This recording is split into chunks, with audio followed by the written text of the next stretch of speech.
So dear students, today's new topic is addition of rational numbers, परिमेय संख्याओं का योग. So it's very simple. We have to see two cases. The case number one, as you have studied in the previous classes in standard 7, that how to add two fractions. The similar way we need to use here also. When given numbers have same denominator, कहता है जब numbers का एक ही denominator हो, मतलब कि वही denominator same रहे. For example, here you can see a upon b plus c upon b, where both denominator are same as b.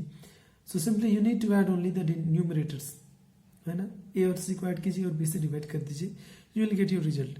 जैसे एग्जांपल नंबर 1 यहाँ पर दिया है, फाइंड द सम 7/9 प्लस -11/9 है. तो देखिए इसका सोल्यूशन कितना सिंपल है.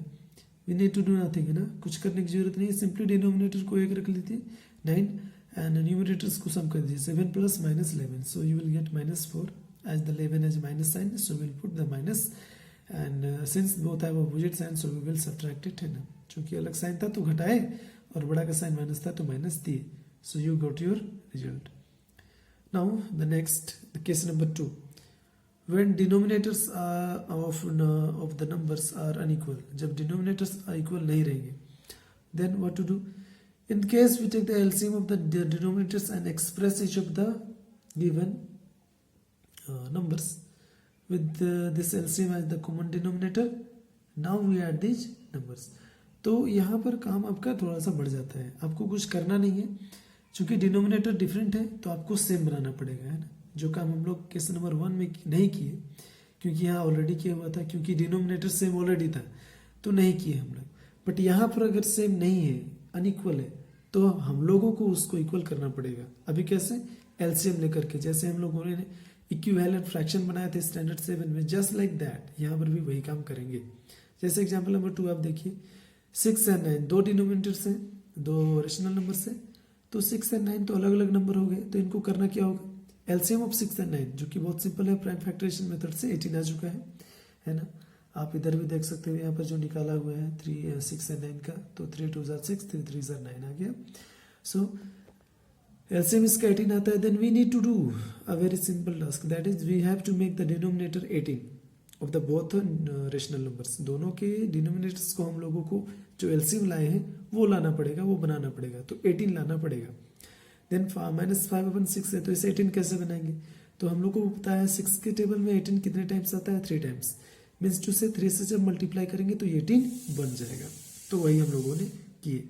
तो अब जो क्या रूल कहता है, जैसे हम लोगों ने पहले में ही पढ़ा था, और वो रूल यही था. देखिए पेज नंबर, पहला पेज जो था प्रॉपर्टी नंबर 1, कि रेशनल नंबर है तो अगर कोई डिनोमिनेटर किसी चीज़ से मल्टीप्लाई होता है तो न्यूमरेटर भी होगा, और अगर न्यूमरेटर मल्टीप्लाई हो रहा है तो डिनोमिनेटर भी उसी नॉन जीरो नंबर से मल्टीप्लाई होगा. जैसे यहाँ पर देखिए, ये जो a अपन b है, तो m से हम लोगों ने दोनों को मल्टीप्लाई की, यही रूल कहता है. तो यही चीज़ हम लोग अभी अप्लाई करेंगे. तो हम लोग क्या करते हैं, 6 को 3 से मल्टीप्लाई करते हैं तो -5 भी 3 से मल्टीप्लाई होगा, तो और 9 2 से, तो 4 भी 2 से. तो देखिए अब जाके ये होगा कि ये लाइक फ्रैक्शन के जैसा रेशनल नंबर के भी डिनोमिनेटर सेम हो गए. तो अब आपको कुछ करना नहीं है, सिंपली -15 + 8 तो -7/18 हो गया. So it is your answer, है ना. अब यहाँ पर एक शॉर्टकट मेथड भी देता है, समझे क्या कहता है ये, कि find the sum of this. Then देखिए 16 और 12 का अगर एलसीएम लेते हैं तो शायद थोड़ा बड़ा हो सकता है, क्योंकि 18 आ जाएगा. देन 48 आ जाएगा, 48 आ जाएगा. देन अगर आप ऐसा कर सकते हो तो भी ठीक है, ये प्रीवियस मेथड. अदरवाइज ये करो, 16 से 48 को डिवाइड करोगे, जो एलसीएम आया है उसको, है ना. जैसे हम लोग एडिशन का रूल है वही करेंगे, फ्रैक्शन वाला रूल ही. तो 16 से 48 को डिवाइड करेंगे तो ये 3 टाइम्स आएगा, एंड 3 से जो हमारा न्यूमरेटर है उसे मल्टीप्लाई करेंगे तो -27. अगेन 12 से 48 को डिवाइड करेंगे तो हमारा जो क्वोशिएंट आएगा उससे इसके न्यूमरेटर को, दैट इज 5 को मल्टीप्लाई करेंगे तो 12 4 48, then 4 5 20. So here it is clear, it is described very clearly, है ना. -27 + 20, देन ये हो जाएगा देखिए -7, क्योंकि 27 का साइन बड़ा है, सॉरी 27 जो है न्यूमेरिक वैल्यूज का ज़्यादा है 20 से, तो इसी का साइन लगेगा. और चूंकि ऑपोजिट साइन से तो माइनस होगा, तो ये तो जानते ही हो. देन इस तरह ये एक शॉर्टकट मेथड है, अदरवाइज ये दोनों मेथड्स आप फॉलो कर सकते हो, है ना। एक तो पहले डिनोमिनेटर्स को सेम बनाने का तरीका, ये सीधे एलसीएम लेके सॉल्व करें तो ये एक ही चीज़ देगा, एक ही रिजल्ट। चलिए आगे चलते हैं। चलिए आगे हम लोग का नेक्स्ट टॉपिक है properties of addition of rational numbers. जब रेशनल नंबर्स को एडिशन करते हैं, उनको ऐड करते हैं, उनकी प्रॉपर्टीज क्या है। सबसे पहला प्रॉपर्टी है closure property. So closure property कहता क्या है कि the sum of two rational numbers is always a rational number. जब आप दो रेशनल नंबर को जोड़ते हो तो हमेशा ही रेशनल नंबर ही आएगा। ओके, जैसे एग्जांपल यहाँ पर दिया है 1/3 एंड 3/4 दोनों रेशनल नंबर से, तो इसको ऐड किया हम लोगों ने तो 13/12 आया, तो ये भी एक रेशनल नंबर ही है। ओके, तो ऐसी तरह के एग्जांपल्स आप और भी ले सकते हो। तो प्रॉपर्टी नंबर 2 जो है कम्यूटेटिव लॉ। कम्यूटेटिव लॉ कहने का मतलब है कम्यूट करते हैं, अगर दो रेशनल नंबर्स को आप ऐड कर रहे हो in any order. Any order कहने का मतलब आप पहले देखिए यहाँ पर या ए बाई बी है, अभी ये पहले आ रहा है, सी बाई डी बाद में। नेक्स्ट अगर आप सी बाई डी को पहले रखते हो, है ना, और ए बाई बी बाद में, ऑर्डर एक्सचेंज हो रहा है, तो भी इनका जो सम आएगा वो सेम ही रहेगा। जैसे आप एग्जांपल ले सकते हो 1/2 + 3/4, ये ऐड होकर 5/4 दे रहा है। अभी देखिए 3/4 पहले आ गया, 1/2 बाद आ गया, तो भी तो 5/4 ही आया। तो कहने का मतलब है कि रेशनल नंबर्स के एडिशन इसके ऑर्डर पर डिपेंड नहीं करते हैं, है ना, they are independent on their orders. आगे चलते हैं। प्रॉपर्टी नंबर 3 ये है associative law. Associative law, associate होना समझ ही रहे हो, मतलब दो का ग्रुपिंग करते हैं। तो while adding 3 rational numbers they can be grouped in any order. कहता है किसी भी ऑर्डर पे इसको क्या कर सकते हो, आप ग्रुप कर सकते हो। क्या करने के लिए, जब जोड़ रहे हो ऐसे कंडीशन में। जैसे A/B + C/D + C/F है, तो A और B, A/B एंड C/D को हम लोगों ने एक साथ ग्रुपिंग किया और ये अपन F से जोड़ दिया, तो जो आएगा सम ना, जो एडिशन आएगा इसका, वो भी A/B + C/D + C/F, जिसमें C/D और A/F एक ग्रुप में हुए हैं, तो इनका सम और इनका सम इनके सम के इक्वल ही आएगा। सो इट सेज, एग्जाम्पल आप देख सकते हो, -2/3, 5/7 एंड 1/6 है। तो देखिए इनको सम कर रहा है, पहले दो रेशनल नंबर्स को ग्रुप किया, फिर राइट किया, तो जो आया है वो ये है 3/14।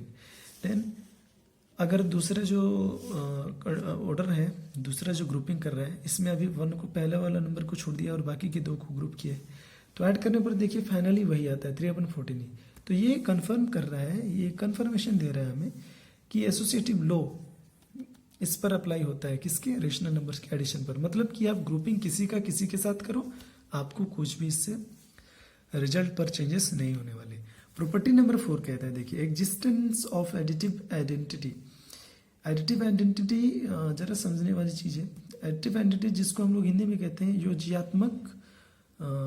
योज्यात्मक इकाई, या फिर इसको कह सकते हैं, देखिए ये कहता है कि 0 is a rational number such that the sum of any rational number and 0 is the rational number itself. तो ये कहता है कि अब किसी रेशनल नंबर को 0 से ऐड करते हो या 0 में किसी रेशनल नंबर को ऐड करते हो, तो वो भी क्या देगा, रेशनल नंबर ही देगा। मतलब कि 0 is called the identity of rationals, है ना। बस ये जानकारी के लिए आपको रखना। ओके, नेक्स्ट प्रॉपर्टी है हमारा प्रॉपर्टी नंबर 5, जो कि एग्जिस्टेंस ऑफ एडिटिव इनवर्स, योज्यात्मक प्रतिलोम। इनवर्स प्रतिलोम जिसे कहते हैं, मतलब ऐसा वैल्यू जिसे आप जोड़ोगे तो वो 0 हो जाएगा। ओके, तो हर एक रेशनल नंबर के लिए क्या होता है, एक एडिटिव इनवर्स एग्जिस्ट करता है, जिसको कि आप उस रेशनल नंबर पर जब जोड़ोगे तो वो क्या दे देगा, 0 दे देगा। So that number is called the additive inverse of that rational number. जैसे यहाँ पर A/B है, तो इसका एडिटिव इनवर्स हम लोग को सोचना पड़ेगा कि इसमें ऐसा क्या ऐड किया जाए कि ये टोटली 0 हो जाएगा। तो सिंपल है, अगर ये पॉजिटिव है तो इसको अपोजिट साइन वाले से ऐड कर दिया जाए, है ना।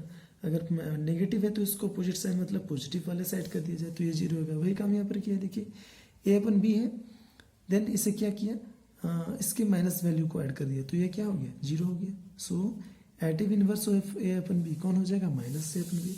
So similarly you can do the similar questions of this topic. जैसे 4/5 है यहाँ पर, तो उसको ठीक उसके ऑपोजिट साइन -4/5 से ऐड कर दिया, तो ये क्या हो गया, 0 हो गया, है ना। तो यही है। नेक्स्ट प्रॉपर्टी है सब्ट्रैक्शन ऑफ रेशनल नंबर्स। जब रेशनल नंबर्स को आप सब्ट्रैक्ट कर रहे हो तो क्या आपको रूल फॉलो करने होंगे। तो सब्ट्रैक्शन में तो रूल वही है, जैसे हम लोगों ने एडिशन पर किया था, देख लीजिए जो रेशनल नंबर्स के डिनोमिनेटर है वो अगर सेम है तो ठीक है, अदरवाइज उनका भी एलसीएम लेके ऐड करना पड़ेगा।